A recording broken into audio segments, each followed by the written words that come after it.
This is my story on how I went from a college freshman struggling to write the most basic programs to a software engineering manager leading a team of 7 developers. When I was in high school, I knew I wanted to go to school for engineering. At the time, I wasn't sure of the engineering discipline I would like to study, but I was pretty determined to go to a university with a good regional engineering reputation. Growing up in Minnesota, I applied to the U of M, Twin Cities, University of Wisconsin-Madison, and Iowa State. I got into all 3, but I chose Iowa State because I had a friend going, and I would also receive an academic scholarship to attend, which would help me pay my tuition bills. During my freshman orientation, I met with my assigned counselor to talk about my courses and to see if I had a degree designation I wanted to select. In my head, I wasn't all that sure, but my dad was an electrical engineer and he was quite successful, so I chose that, and surprisingly enough, I never turned back. My first exposure to programming came in my first semester in EE, where I had to do some basic coding with MATLAB. I had never programmed in high school, and a lot of the students in the class had done some coding basics before, so needless to say, I felt very out of place and not prepared.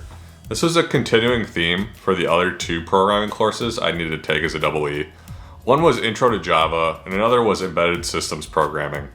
They were interesting courses, but I wasn't particularly good at it, and I wasn't passionate about it. I ended up graduating with my EE undergrad with specializations in semiconductors and power electronics. Both of these specializations are far cries from software development. While my undergraduate studies gave me only very sparse exposure to software development, I believe that was an excellent foundation for being a successful software engineer, because an engineering degree forces you to become a self-driven problem solver. Otherwise, it will chew you up and spit you out. Software engineering is all about problem solving, and writing code is merely the medium you're using to solve the problem. Nonetheless, I applied for no software development jobs out of college, and I landed my first job 6 months before graduating as a project engineer for a company that worked with electric utilities by providing software to help monitor and control their electric grids. Here I worked on installing and configuring software on client systems, preparing them for system upgrades. I also was a technical support engineer for around 25 accounts or so. I really hated this job, and I wanted to explore other options. One day at lunch with coworkers, someone mentioned quantitative finance as an interesting and well-paying career. I hadn't heard of it before, but I knew I really liked the stock market and really enjoyed the finance class I took in college, so I decided to look in this path more. I learned that the University of Minnesota offered a master's degree program in financial mathematics. So I applied and got accepted after I took the GRE and submitted my application. After reading the courses in the master's program, it mentioned software development, so I had flashbacks to my MATLAB experience as a freshman EE and said I'm not going to let that happen again. I had about 8 months to prepare, so I went on the hunt for ways to get up to speed on software development. After some searching, I decided that C and C++ would be good languages to learn, and knowing that if I was left to my own devices, I would procrastinate. So I signed up for a year-long graduate certificate program in C and C++ from the University of California, San Diego. While taking this graduate certificate, I really started to hit my stride with programming and started to build confidence in my ability to solve problems with code. I also believe that my fear of imposter syndrome, or being underprepared, has also served me well on my path. Most developers will feel this way as they progress through their careers.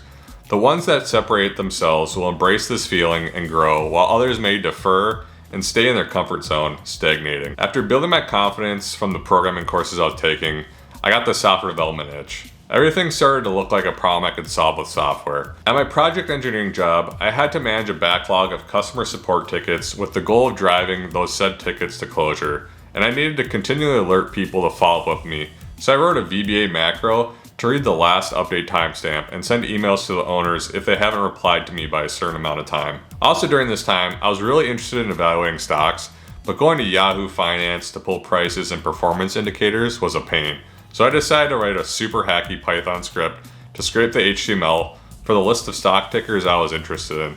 I think that having the drive to learn more and playing with software was a huge factor in my growth and served as a great jumping point for later in my career. I ended up completing my master's degree in financial mathematics, where I took 2 courses on C# programming and applying it to solving option prices in Greeks. Also during this time, I worked towards a Udacity Nano degree in data science, where I learned more about Python, R, and data analysis. I continue to automate little tasks here and there at my project engineering job, but I jumped at the opportunity to work for a large financial services company as an investment operations associate.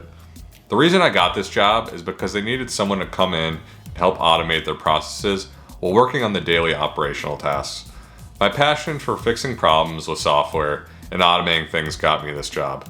I am still with this company today. Over the next 3 to 4 years, I do various jobs. One is a quantitative analyst and another is a derivatives trader, but I always was developing along the way and started to work on software tasks within a source-controlled and managed environment with an actual software development lifecycle. As time passed, I got put on bigger and bigger projects and I had less and less time for daily production tasks like trading or operations, so I moved into a pure software development role, supporting the functions I had previously worked for. Around a year ago, I moved into my current role managing a team of software developers and system experts supporting our hedging platform. When I look back at my path, I think there are some traits that helped me along my way. First, being a self-driven problem solver. Next, embracing imposter syndrome. And lastly, willingness to try new things and go outside of my comfort zone. Thanks for sticking around. Consider subscribing if you enjoyed this video and like similar content in the future. See you in the next one.